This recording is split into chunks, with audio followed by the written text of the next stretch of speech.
Hey guys, welcome back to my YouTube channel and meet my co-host.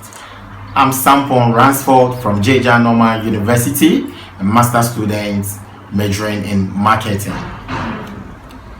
And you're from? I'm from Ghana. Okay. So Ransford, tell us, if somebody has never been to Ghana before, what would you tell them about Ghana? Okay, Ghana is a peaceful country and we are endowed with much resources such as gold, diamond, and what have you. And then you can't come to Ghana without enjoying our special foods such as jollof, such as fufu, such as banku, and many more. Yeah, I've tried jollof before. It's amazing, guys. It was nice. Yes, when you go to Ghana, you must try jollof. It's amazing. That's great. Yeah. So today we are going to talk about common mistakes people should avoid while writing curriculum vitae, CV.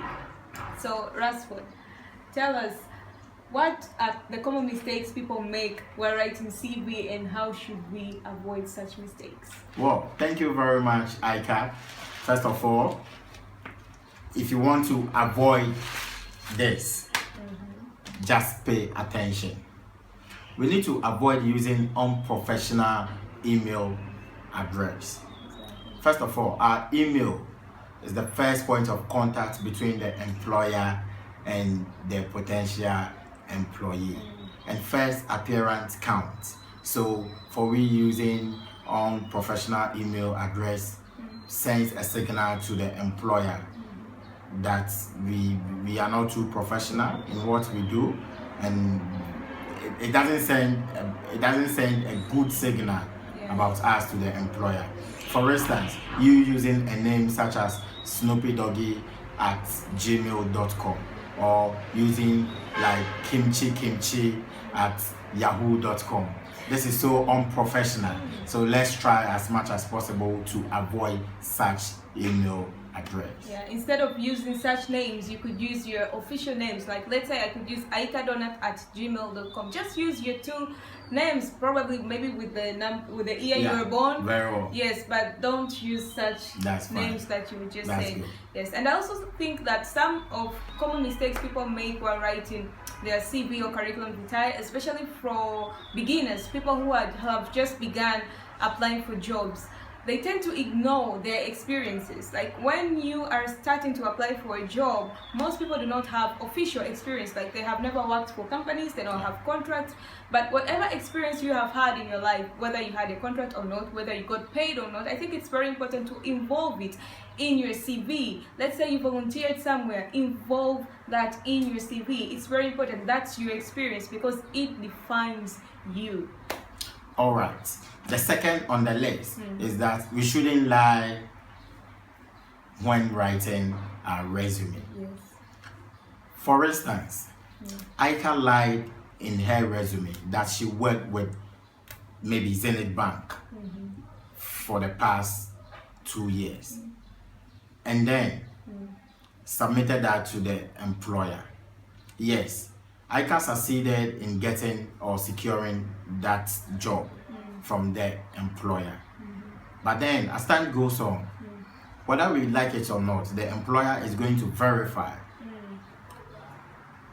whatever information that we sent when we submitted our resume. Yeah. So one thing that we need to know is that maybe Aika qualifies for the job. Maybe she has all the ability and all the skills and knowledge in doing that particular job. But because of the little lie that she told when submitting the resume might have a negative effect on her to lose the job. At times, even when submitting the resume, there are some panel who goes through the resume and find out whether we are providing the accurate and the right information. You might even be denied the job. So we shouldn't lie in our resume. On alignment of what you just said, speaking particularly on the part where you have to write your hobbies. When writing your CV, there is this part where you have to write your hobbies.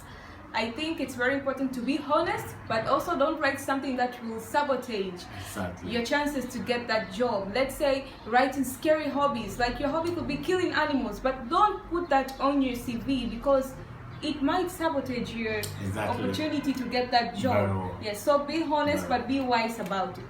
Yeah. The third on the list is we avoiding the word communication skills in our resume.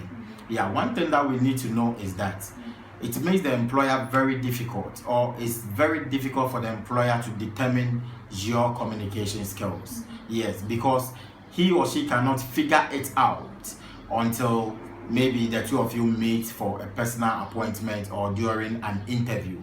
So we need to wait for a personal interview. Then when we get there, we can display our communication skills. Yes. Other than that, if we really want to add the word communication skills in our resume, we need to give a concrete example. What type of skills are we talking about for us to communicate well with our employer? Exactly, you're right. And another mistake that people tend to make while writing their curriculum vitae is that they tend to ignore personal attributes. As you said earlier, CV is something that defines you.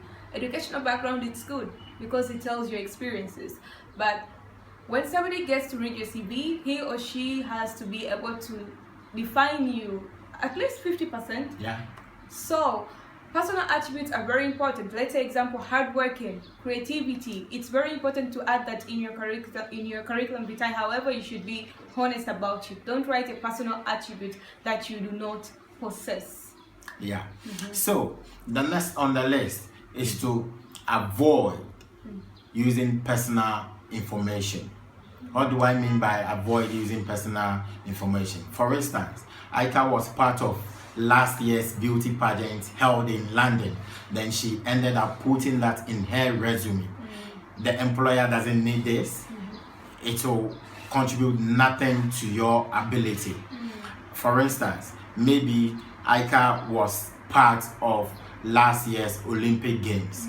The employer doesn't need this. It doesn't say anything, or it doesn't contribute anything to your ability. We should be precise enough and clearly enough to communicate well to our employer. So we should avoid using personal information.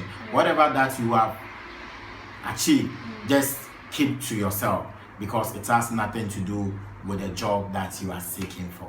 However, if it's related to the job you're seeking for, then it's very important for you to put it out there. Example, you're applying for a job to become a trainer for a certain school, a sports trainer.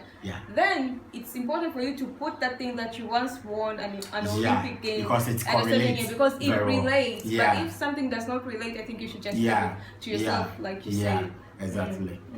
So finally, we've gotten to the fifth point, and the fifth point is to make sure that whatever resume that you are sending to your employer has been reviewed, has been reproved by an expert.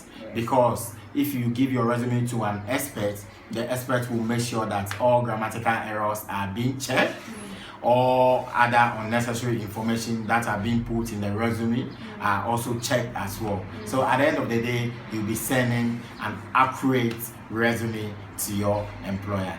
Know that there is nothing like a perfect resume, but then we should try as much as possible to avoid all these mistakes, and we are going to be fine. That's great. So guys, I hope you learned something from this video, and I hope it was very useful and helpful. And now you're going to avoid all such mistakes in your curriculum vitae. Thank you for watching. If you haven't subscribed on my YouTube channel, subscribe down below on the red button. If you like this video, press thumbs up. And if you have any questions, you can comment down below. Have a great weekend. Bye.